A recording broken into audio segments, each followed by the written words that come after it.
Reverend Douglas Craig. So thank you, Reverend Douglas Craig, because I need to know, what are you going to grow into? And that's the title of his talk. Please help me welcome Reverend Douglas Craig.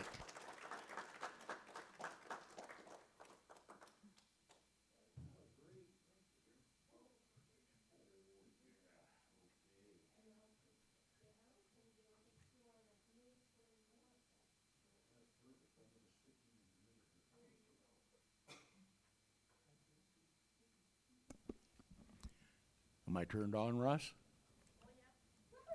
Yeehaw! Well, good morning, everyone. How we doing this morning? Good. Well, I'm going to talk a little bit about the title before we get started. What are you going to grow into? You see, it doesn't matter what you think or what you believe. You're going to change, whether you like it or not. Doesn't matter how much you resist it. Doesn't matter how much you fight it. The only thing that really matters is the seeds that you plant into the garden of your mind, because that's what you'll be growing into. But if you don't take conscious control of planting the seeds, then you're subject to the seeds of the world. And generally speaking, we train our minds to accept the negativity of what's wrong with everything rather than to find solution. So we're going to grow into something. What are we going to grow into? And by the way, you'll never know what it is until you arrive there. Okay? You can't know what you're going to grow into until you arrive there. But what you do right now is going to create what you're going to grow into. So what you are right now is because of all the different seeds that you've planted and the weeds you've plucked over the years. What you're going to grow into is how you tend the garden of your mind now. So that's what this is all about today. So I'd like to take this opportunity to invite you to go within for a moment to that quiet place within. And then the quietness, the depth of our being. Within ourselves, we recognize that beyond this human experience that we all go through of senses and forms, there is that within us that is eternal, and that is our soul. And I know for you, as I know for myself, that my soul knows where I need to go and what I need to do to experience peace, prosperity, fulfillment, and happiness. There are no obstructions to bringing this truth into form. Anything that I have held within me that said no to this declaration of peace, prosperity, happiness,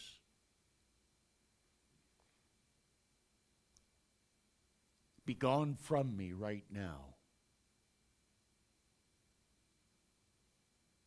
And I accept the goodness that is delivered and the guidance that's given to me to bring into form peace, prosperity, fulfillment, and happiness in my life.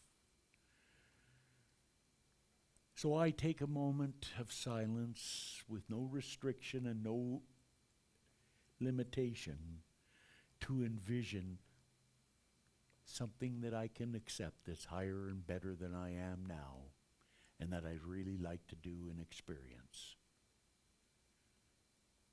So be in that space right now.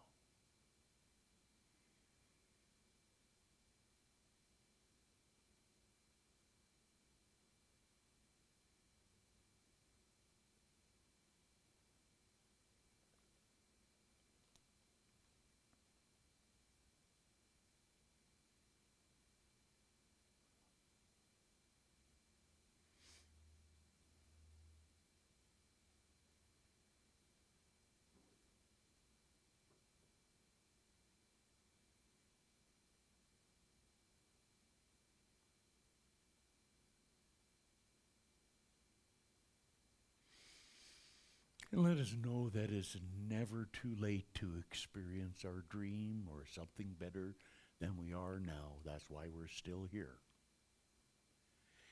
And to remember that the only thing that leaves when the body's finished is the soul. And the soul is enriched by its experiences. So go out and enrich your soul by delving into experiences that provide you with that peace, prosperity, fulfillment, and happiness. Because I accept for myself, as I accept for each one here now, that I am worthy. I give thanks, and so it is. Yeah, and that's very interesting. I got some of the wisdom today from an author that I knew called Irvin Seal. Anybody ever heard of Irvin Seal? He wrote a bunch of metaphysical books. If you're ever into delving into metaphysical Bible translated into the real meanings of day-to-day living, he's an excellent author. He's gone now. But I had the opportunity of being in his presence a few times, and he started out by writing in his book, Learn to Live. He says, we walk in a world of our own creation. The world we see is the world we are. And I can bet you that we could take everyone here and they would see the world, each one of us would see it differently.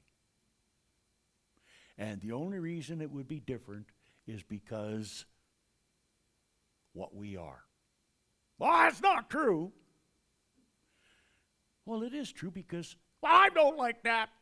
Well, you like to be argumentative about it. And there you are, you see. That's the way it is. And that's okay. So that's your world, the way you see it.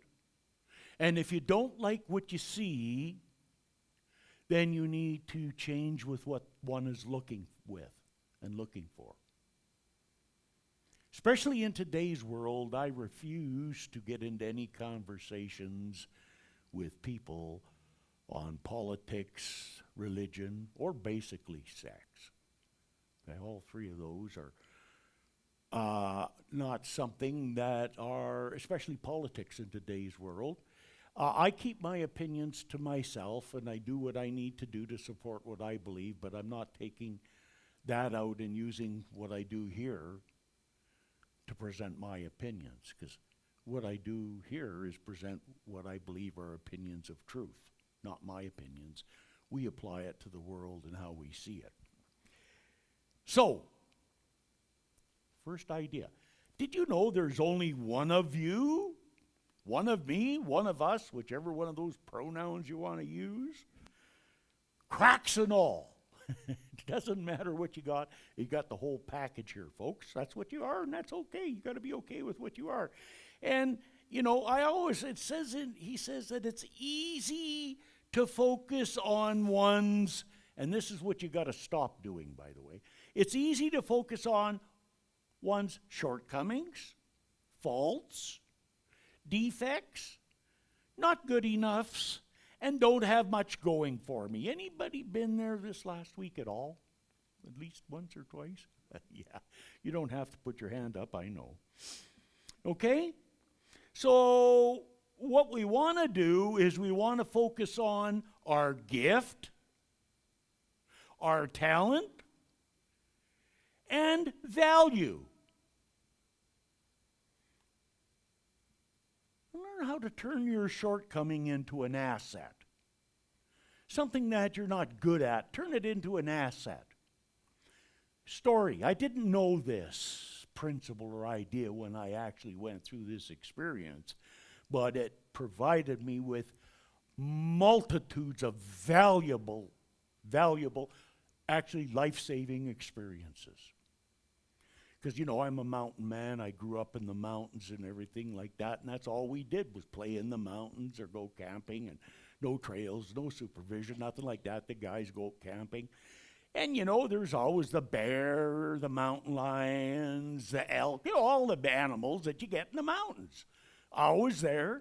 And the rule was all you had to do was be faster than the slowest runner. Anybody ever heard that? That happened in the other side of my CD life brawling, too. So that's really not a bad philosophy, and you can live with that. It works really good, unless you're the slowest runner. I was always the slowest runner. So what I come to realize is that I could not let fear rule me, because I was sunk anyhow. I'm done anyhow. I'm caught. What am I going to do? If it's one of those situations, I'm done. So there's no use being afraid, because I can't think clearly about how to handle it.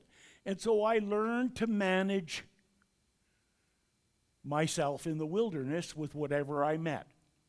Because you see, the animals, they got their agenda, and they're not really...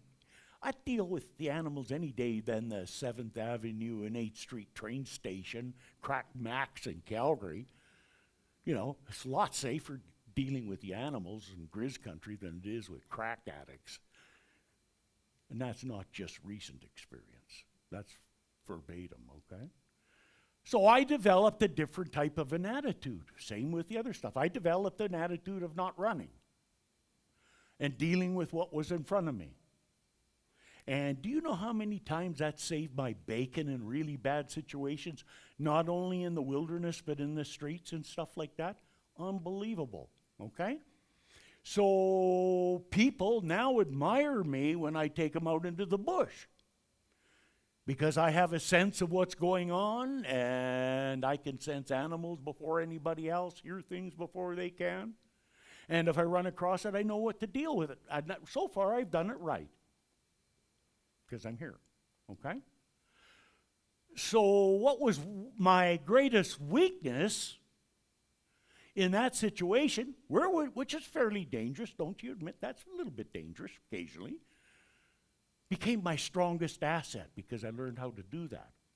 And today it is still my strongest asset, because I've used that not only for that, but to deal in situations where I got my 2 buddies out that were in life-threatening condition with a heart attack and passing out in convulsions and helicopters, all that.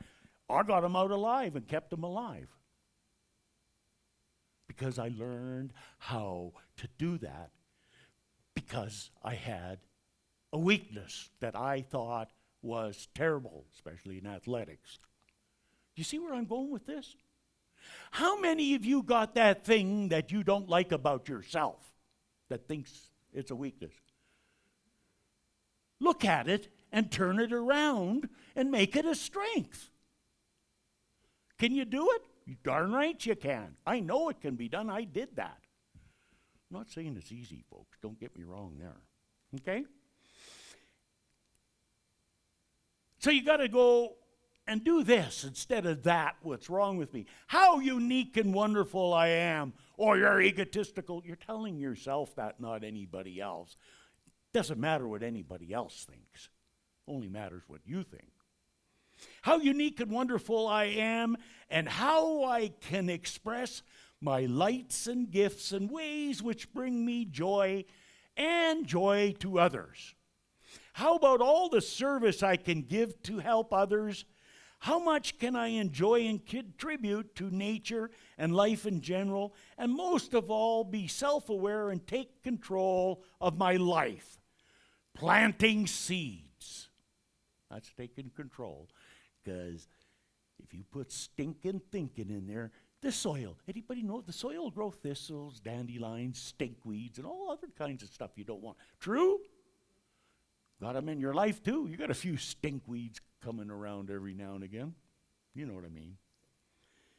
Eric Butterworth, my favorite quote, Spiritual Economics. If you carefully search within yourself, you may come to the awareness that your most important asset is the conscious control of your own life.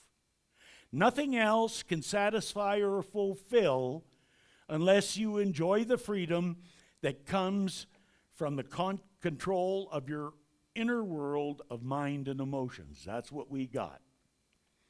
Well, what will they think?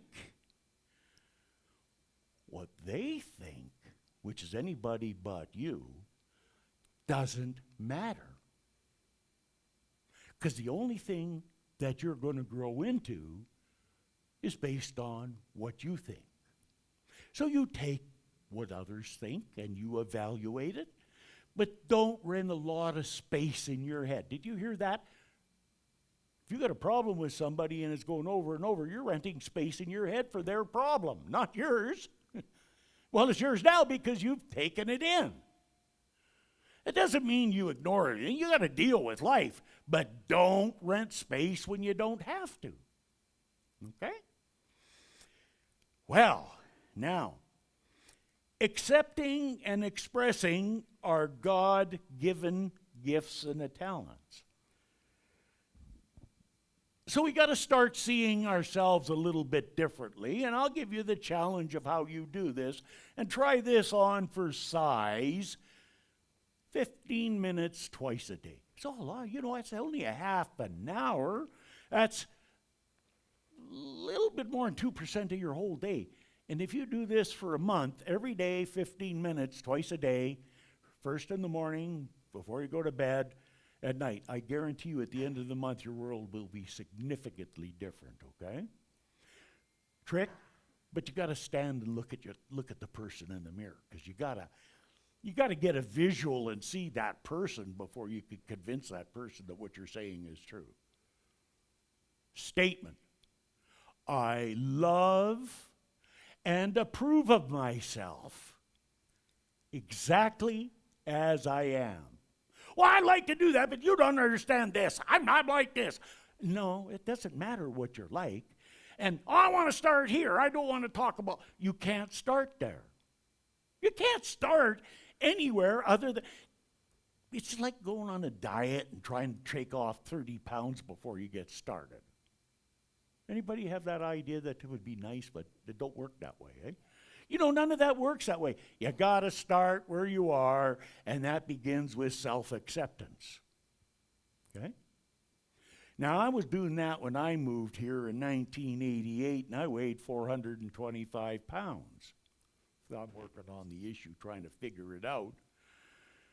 So I got the Buddha there. We do this naked, and you really try it on there, rubbing the Buddha. I did about 5-6 months of that before I had a breakthrough. And I could at least accept myself the way I was. So I'm not going to tell you it's easy, and I'm not going to tell you I'm just saying, well, I read this in a book. No, I did it. So I know what I'm talking about, okay? I don't talk about anything I haven't done. You don't want to know what I'm doing because I'm trying to do this, because that's a way different, okay? So, as Johnny Cash says, I walk the line. I walk the line and you walk the line every day, and we're walking this line. And on this line, we got faith and self-acceptance. On this line, we got fear and self-rejection. And if you're neutral, you think, oh, I'm just having a neutral day. No, you're not. If you're having a neutral day, you're in faith and self-acceptance because it's, a few things, but it's pretty good. When you're in self-rejection is doubt, worry, all them things about negativity about yourself, fear. So we always walk the line. And which side of the line we're going to stay on is simply a choice. So I want to kind of conclude all of this and give you a story that I just really love because it is so powerful. It tells about the beauty God created and gave each one of us to be unique and express it our own way. And the only fault that we have is the fault that we see about ourselves. especially if we try to compare ourselves to anybody else. Anybody ever do that? Unless we're feeling really smug and we can't get anything there, then we look at ourselves being better than somebody else. Anybody ever done that? Well, we've all been there. So, here we go.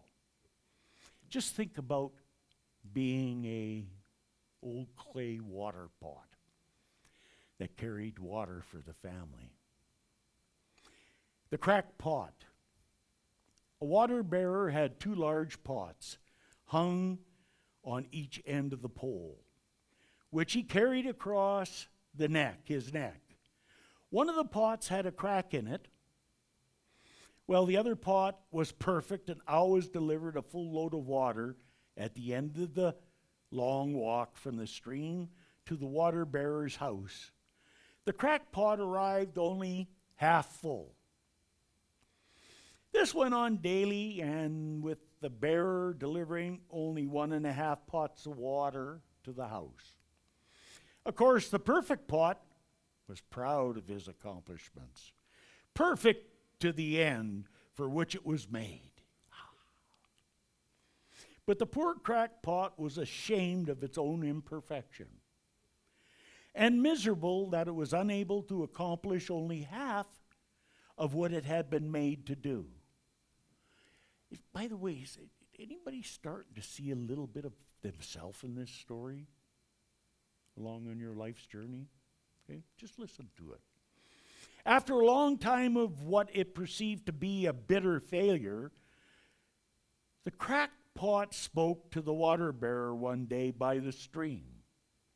"I'm ashamed of myself and I want to apologize to you." The bearer asked, "Why? What are you ashamed of?" The pot replied, "For a long time I have been able to deliver only half my load because this crack in my side causes the water to leak out all the way back to your house.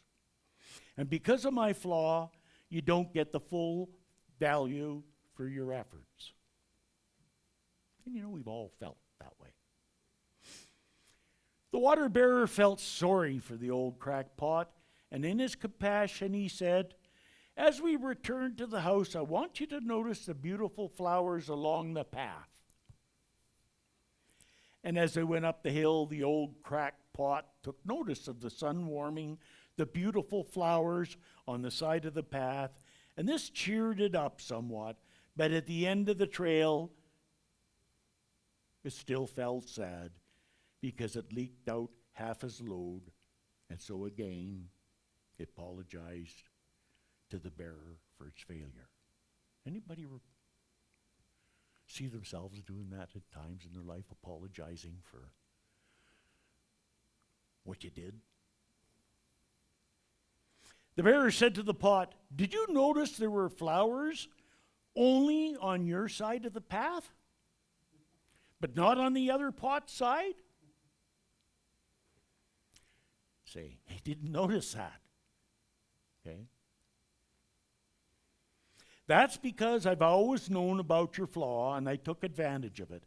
I planted flower seeds on your side of the path, and every day while we walked back from the stream, you watered them. And for many years, I've been able to pick these beautiful flowers to decorate my house. Without you being just the way you are, we would not have had the beauty to grace our house."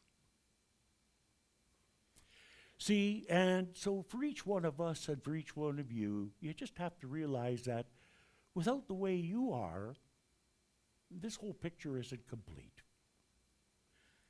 And each one of you, even though you got your cracks, still contributes to something. And we need to look more at what we contribute to and a little bit less at our flaws. Because what we contribute brings beauty and joy in some people's lives. But we can't see it if we're wrapped up in our flaws. So I know for myself, as I know for each one of you, that we're whole, perfect, and complete in all ways.